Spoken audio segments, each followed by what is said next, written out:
Welcome back to the channel. Today we delve into the life and work of a fascinating and controversial figure, Dr. Sebi. Born Alfredo Bowman in Honduras, Dr. Sebi gained a significant following for his unique approach to health and wellness. Using a specific alkaline diet and herbal remedies, his journey was filled with both passionate believers and staunch critics. Let's explore his life, research, allegations, and the enduring conspiracy theories. Alfredo Bowman's early life was relatively ordinary. However, a diagnosis of asthma, diabetes, and impotence sparked a personal quest for healing. Frustrated with conventional medicine, he embarked on a journey that took him to Mexico, where he said he learned traditional herbal remedies. This experience became the foundation for his later work. Inspired by his apparent recovery, Bowman adopted the name Dr. Sebi, though he never held a formal medical degree. He began developing his own line of herbal compounds and promoting what he called the African bio-mineral balance. He promoted a nutritional approach based on specific foods and herbs. His message attracted followers who sought alternatives to mainstream care. Dr. Sebi's core belief centered on the idea that disease is caused by mucus accumulation in the body. He argued this mucus results from an acidic diet. His African bio-mineral balance consisted of specific non-hybridized fruits, vegetables, grains, nuts, seeds, and herbs aimed at alkalizing the body. He emphasized non-hybridized, traditional plant foods. He claimed his diet and herbal preparations could reverse a wide range of diseases: cancer, AIDS, diabetes, lupus. He established the Usha village in Honduras, a healing retreat where people could follow his regimen. While he garnered testimonials from individuals claiming improvements, these were largely anecdotal.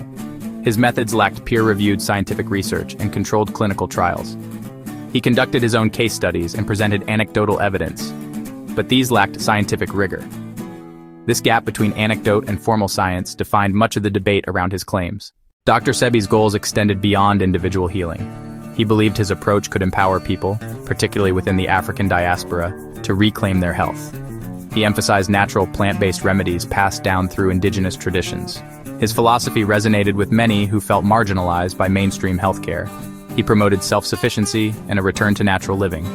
For followers, it was as much cultural reclamation as health advice. That blend of identity, tradition, and health is key to understanding his appeal. Dr. Sebi's lack of medical credentials and his bold claims drew scrutiny from the medical establishment.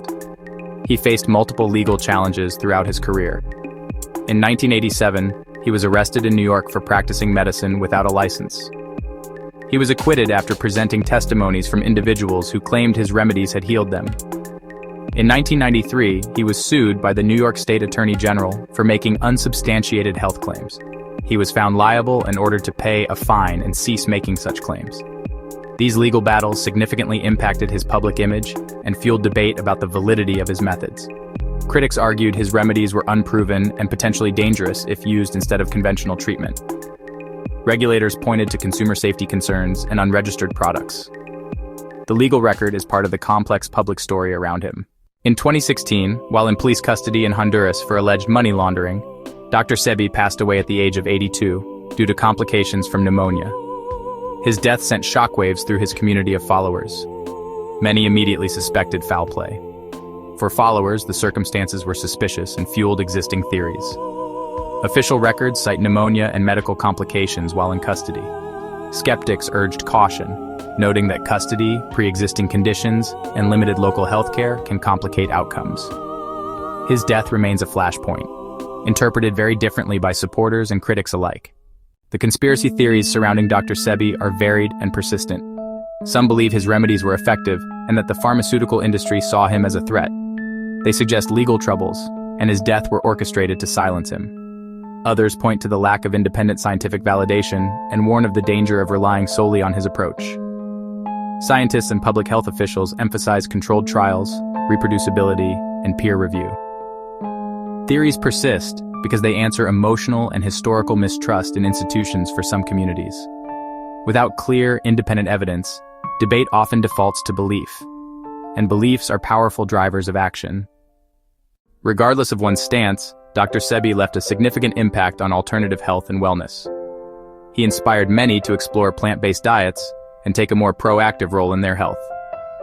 His story highlights the complex interplay between traditional knowledge, scientific validation, personal beliefs, and healthcare institutions. What are your thoughts on Dr. Sebi? Share your opinions in the comments below. Don't forget